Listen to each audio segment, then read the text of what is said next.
वाल्मीकि रामायण और शास्त्रों में वर्णित श्री राम की मनोहारी छवि की अनेकानेक कल्पनाओं में से आर्टिफिशियल इंटेलिजेंस के सहारे कोई एक छवि गढ़ना कुछ वैसा ही है जैसे सागर में कूदकर सबसे सुंदर मोती चुन ले आने का दावा करना। भला कोई यह कैसे स्वीकार करे कि 16-18 वर्ष की आयु में राम वैसे ही दिखाई पड़ते थे जैसा आर्टिफिशियल इंटेलिजेंस ने दिखाया है। कैसी अनन्य साधारण बात है कि राम की जैसी छवि मेरे मन में है वैसी ही छवि मेरी पत्नी के मन में नहीं होगी, मेरी माँ के मन में भी कोई अन्य छवि होगी। इसी तरह से करोड़ों करोड़ हिंदुओं ने युगों युगों से उनकी अनन्य छवियां बनाई होंगी, फिर किसी एक छवि को सत्य कैसे मान लिया जाए।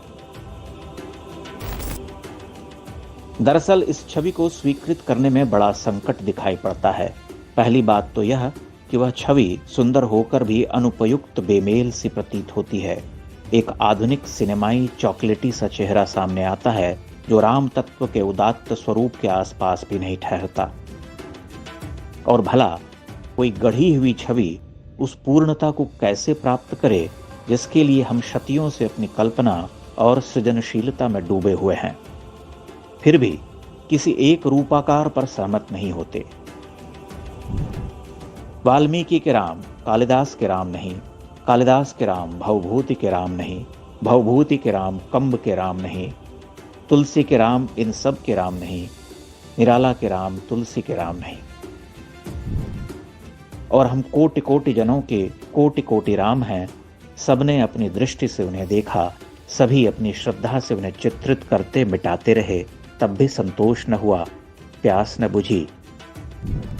अब कोई अचानक यह कह दे कि लो यही तुम्हारे राम है, वह तो ऐसे ही दिखाई देते थे क्योंकि आधुनिक तकनीक और बुद्धि उन्हें ऐसा ही देखती है,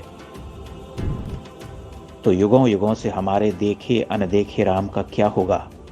उस राम का क्या होगा जिन्हें हम अपनी इच्छा से रूप देकर हृदय में बसाते रहे, तब भी कोई रूप न दे सके। रामायण पर बने हर फिल्म और टीवी धारावाहिक यहीं चूक जाते हैं। भला उस राम को कोई कैसे रूप दे जिन्हें रूप देने में महाकवियों में कोई एक मत न हुआ। रामायण धारावाहिक की लोकप्रियता इस बात में निहित नहीं है कि वह अरुण गोविल को राम रूप में स्वीकार करवाती है, बल्कि उसकी लोकप्रियता राम तत्व की दिव्यता के निरूपण में है। भारत का एक विशाल समाज पहली बार अपने घर और पड़ोस में राम कथा का फिल्मांकन देख रहा था, वह भी धारावाहिक रूप में। उस रामायण के बाद टीवी पर बनी कई राम कथाओं को वैसी लोकप्रियता नहीं मिली। मांसल हृष्ट पुष्ट राम भला में क्यों भाएं, और कोमलांगम राम को कौन रचे, कैसे रचे? राम तत्व का सिनेमाई निरूपण संभव नहीं है। इसीलिए राजा रवि वर्मा से लेकर सैकड़ों छोटे बड़े चित्रकारों के बनाए राम से हमारा मन नहीं भरता। हमारे मन में उन छवियों से परे एक अन्य छवि होती है जिसका गढ़ा जाना शेष रह जाता है। उस शेष में ही राम की महत्ता है। उस काव्यात्मक रूप को आकार में कौन बांधे? जिस बालक की छवि को राम की अनन्य छवि कहकर प्रचारित किया जा रहा है, वह हमें भला क्यों स्वीकार हो? वह तो शास्त्र सम्मत भी नहीं। राम जितने सगुण हैं उतने ही निर्गुण भी।